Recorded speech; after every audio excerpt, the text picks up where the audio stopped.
So is this chapter 2 the perfect conclusion to Stephen King's beloved horror classic from decades ago? Or is it a complete letdown that you can't wait to get away from? Let's get into it. My name is Brandon Keith Avery, and this is just my opinion. Hey, what's going on, everyone? Thank you so much for tuning in to my opinion/review for It Chapter 2. I really do appreciate it.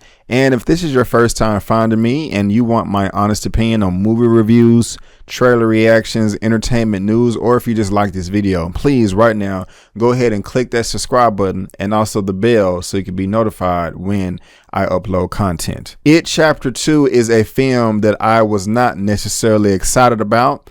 I was not dreading going into the theater, but I will say that I was much more excited going into It Chapter 1 than It Chapter 2.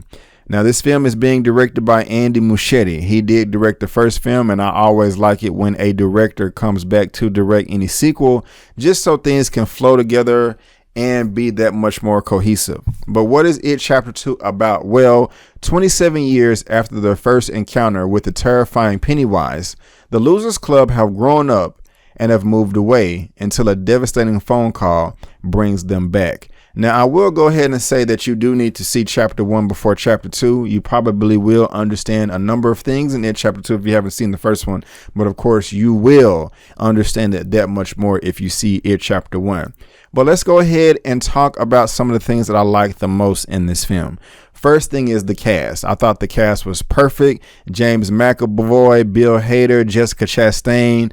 Everyone in this film is casted perfect, and I don't think it could have been any better. Not only is the casting great just from the looks and then the actors themselves, they really do seem like they were just transported into the future from their younger counterparts that came in Chapter 1. I feel like they was just the same person. Like, it didn't feel like acting to me. It really felt like I got the adult version of the kids from the Chapter 1 that we got in Chapter 2.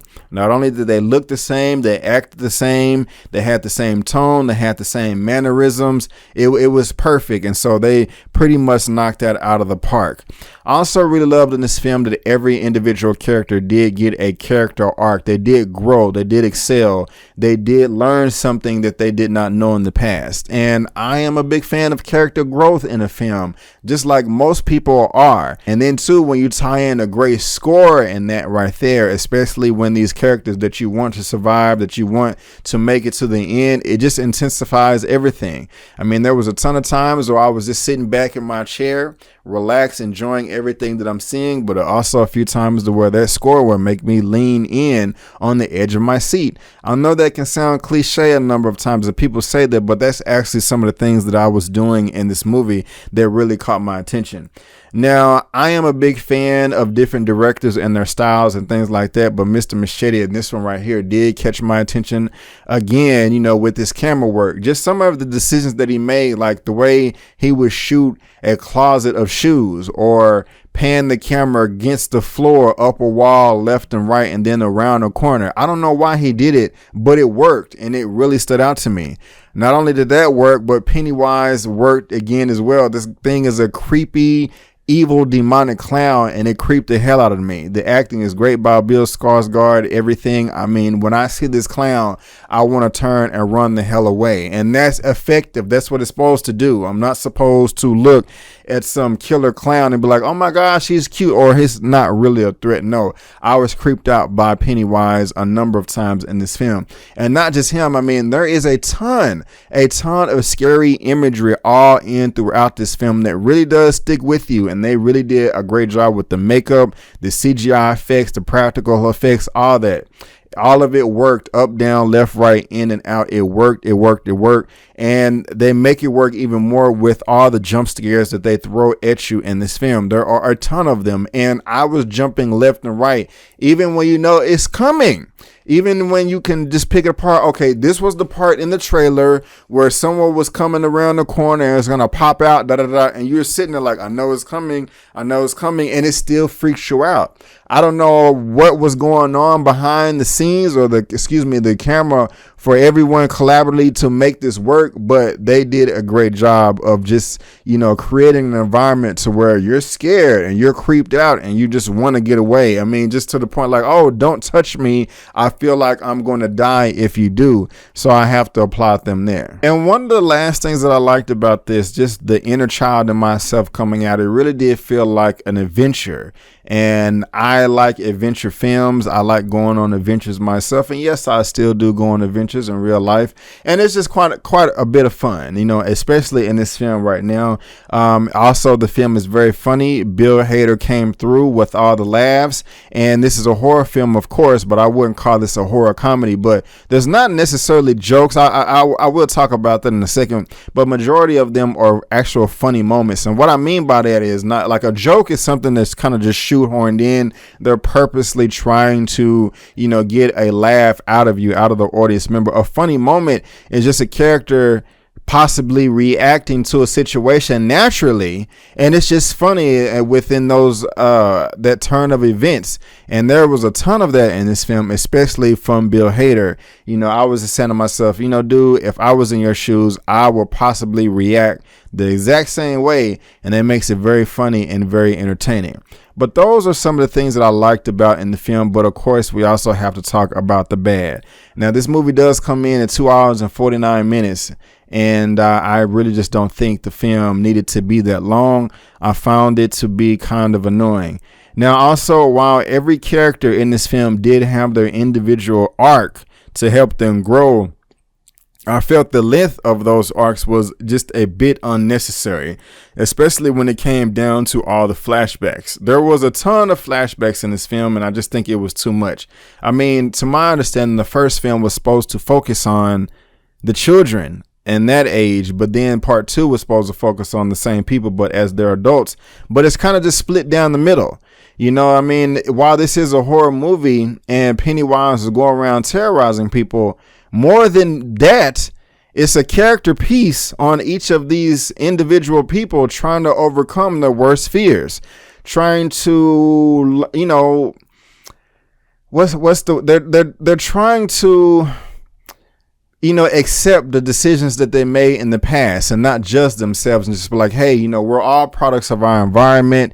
I made this decision. I'm not going to beat myself up about it. I'm just going to accept it is what it is. I'm going to accept it and move on. And just kind of how that can deal with the psyche on the mind of a human being more than being an actual horror film. Now, I'm not saying that it was a, bad thing, but I wanted more horror and more scares than a character piece, seeing characters evolve. I mean, I praised the film earlier talking about how well these characters grew, but at the same time, I just felt that the film focused on that a little too much, or you could have kept that same volume, just increased it with the Pennywise, because Pennywise, he's in this film, but he's not in it as much.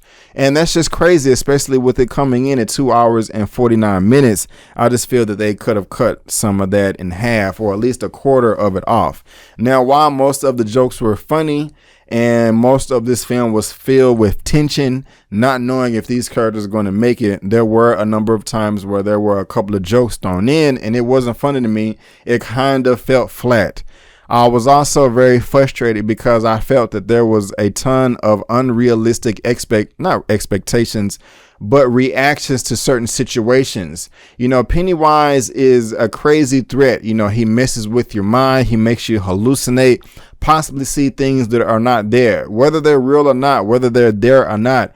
If there is something right there on a table coming to life about to get you, don't just sit there and scream at it. Run the hell away, exit out, stage left, but characters are not doing that. And I really want to get into spoilers here, but I don't. But there's just a scene at the very beginning of the beginning of the movie where you have the characters at the table. And while half of it was enjoyable, the other half I was just sitting there like, this is stupid. No one will react this way in real life. I don't care who it is. Also, I feel that this film right here by Warner Brothers, that has some type of agenda that they were trying to force upon the audience with domestic violence and homosexuality. I mean, hey, of course, domestic violence should not take place in any sense at all, and just anywhere, period. It's bad. But and at the same time, if someone is out there homosexual, hey, that's your life, live your life. I have no problem with that. But those two elements was infused into this movie fairly at the beginning, and there was just something that happened with these characters that I definitely don't want to spoil for you here. I don't have a problem with it being in the movie. Why? Because it's realistic in the real world. So life imitates art, art imitates life. I have no problem with that. But it had nothing to do with the movie at all. I mean, the events happened, they stopped, and it didn't circle around at all. I mean, it just makes no sense. They might as well have Donatello jump on the screen and do the Harlem Shake one-handed with a pepperoni pizza and then just jump off screen. You're going to be like, okay, what the hell was that for? I mean, and it was cool to look at. I like Ninja Turtles. Okay, maybe that wasn't the best example, but I'm just saying, I mean, like, after this, I just didn't understand why it was in the film. It was a distraction. I was like, whoa, this is they really going home with it right here. They really hitting us over the head. I can't wait to see how this helps the story, but it doesn't help it at all. And I just don't understand why it was in the film. Again, I don't have a problem with it being in the film, but if it's going to be in the film, I think that it has to serve a purpose. And like I said, I thought the film was too long, and I wish I had more Pennywise, and there was also just too many flashbacks.